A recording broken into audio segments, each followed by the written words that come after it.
ਜੀ ਸ਼ਾਮ ਦਾ ਟਾਈਮ ਆ। ਸ਼ਾਮ ਦੇ ਟਾਈਮ ਵਿੱਚ ਨਾ ਵਈ ਇਹਦੇ ਨਾਲ ਬਾਹਰ ਨਾ ਪੌਦਿਆਂ ਨੂੰ ਵੀ ਪਾਣੀ ਸੁਬਹ ਵੀ ਹੈ, ਸੁਬਹ ਟਾਈਮ ਵੀ ਅਸੀਂ ਪੌਦਿਆਂ ਨੂੰ ਨਾ ਪਾਣੀ ਦਿੰਦੇ ਹਾਂ, ਸ਼ਾਮ ਟਾਈਮ ਤੇ ਵਈ ਇਹਦੇ ਨਾਲ ਹੁਣ ਫਿਰ ਪੈਪ ਲਾ ਕੇ ਨਾ ਤੇ ਥੋੜਾ ਜਿਹਾ ਛਿੜਕਾਓ ਵੀ ਕਰ ਦਿੱਤਾ ਇੱਧਰ ਸਾਈਡ ਤੇ ਵੀ ਤੇ ਇੱਧਰ ਵੀ। ਤੇ ਮਾਸ਼ਾਅੱਲਾ ਸਾਡੀ ਬਕੈਣ ਜਿਹੜੀ ਆ ਨਾ ਉਹ ਵੀ ਤੁਰ ਪਈ ਆ। ਤੇ ਹੁਣ ਪਾਣੀ ਮੈਂ ਆਖਿਆ ਇਹ ਛਿੜਕਾ ਲਵੇ ਨਾ ਤੇ ਫਿਰ ਥੋੜਾ ਨਾ ਠੰਡਾ ਹੋ ਜਾਂਦਾ ਵਾ, ਹਵਾ ਵੀ ਠੰਡੀ ਲੱਗਦੀ ਆ। ਤੇ ਇਸ ਕਰਕੇ ਨਾ बिस्मिल्लाहिर्रहमानिर्रहीम अस्सलाम वालेकुम। तुसीं देख रहे हो साडा यूट्यूब चैनल। अल्लाह पाक तुहानूं खुश रखे, आबाद रखे। इसे दुआ दे नाल शुरू करते हैं अज दा व्लॉग जी। माशाल्लाह शाम दा टाइम आ, हांडी में रखी आ। अज ना असीं बनाउण लगे आ मूंगी दी मसरां दी दाल। ते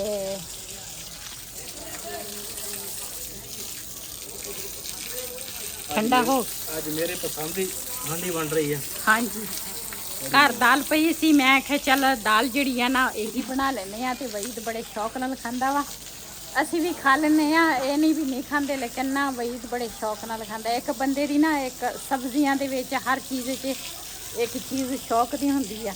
ते वहीद ना शौक नाल खांदा। हुण अज कहंदा नींबू घर पिया वा ते नींबू दे नाल प्याज कटांगी सॉरी ते कटांगा प्याज भी ते नाल दूसरा नींबू निचोड़ के। ते मैं अज ना दाल खावांगा। अज तो मुर्गा पक्या फिर तुहाडा है ना? मुर्गा तो कट्टा पक्या।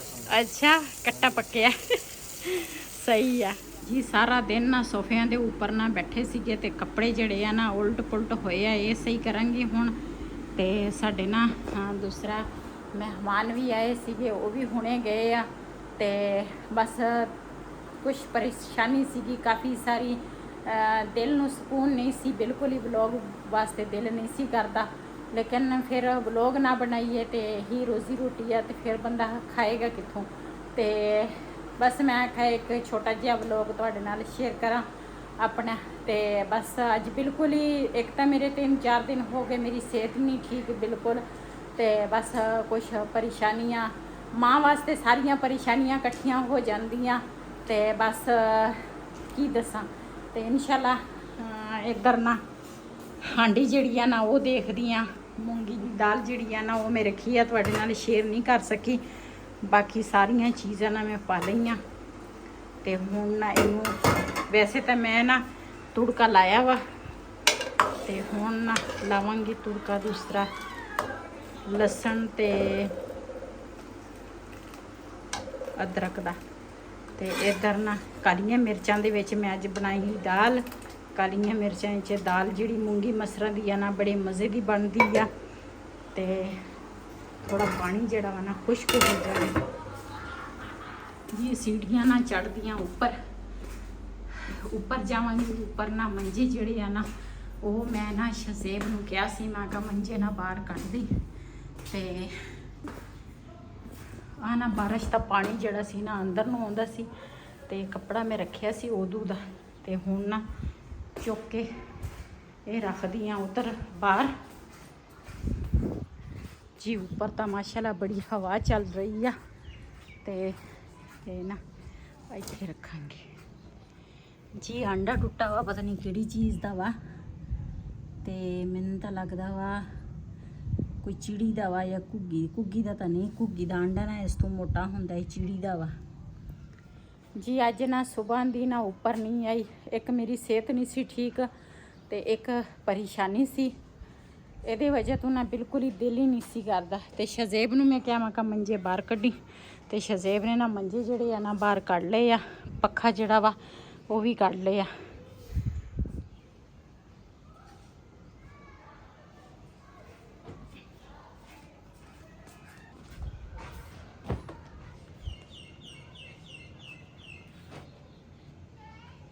एक मंजा है बिलाल दा, एक है रेहान दा, एक है शहजेब खान दा। तीने मंजे आ बाहर।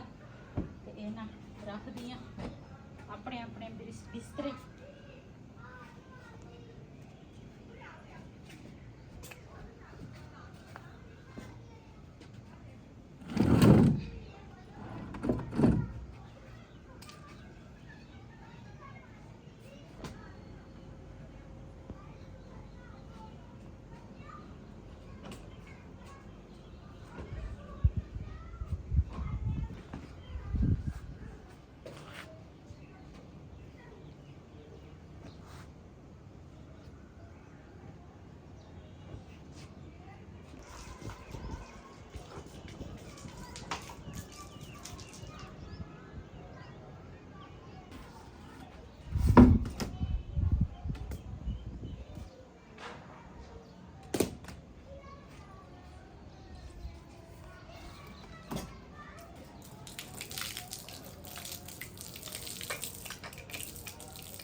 ਚੱਲਦੀ ਆ। ਮੈਂ ਕਿਹਾ ਥੋੜਾ ਨਾ ਠੰਡਾ ਹੋ ਜਾਏ।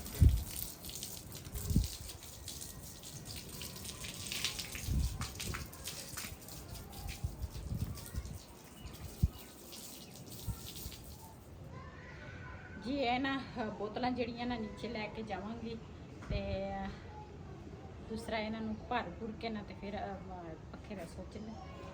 ਤੇ ਅੱਜ ਦਾ ਵਲੋਗ ਸਾਡਾ ਇਹ ਸੀ। ਅਗਰ ਸਾਡਾ ਵਲੋਗ ਪਸੰਦ ਆਇਆ ਹੋਵੇ ਸਾਡੇ ਚੈਨਲ ਨੂੰ ਸਬਸਕ੍ਰਾਈਬ ਕरें, ਲਾਈਕ करें, शेयर ज़रूर करें। ਕਿਸੇ ਦੇ ਨਾਲ ਆਪਣੀ ਭੈਣ ਨੂੰ ਦਿਓ ਇਜਾਜ਼ਤ। ਅੱਲਾਹ ਹਾਫਿਜ਼।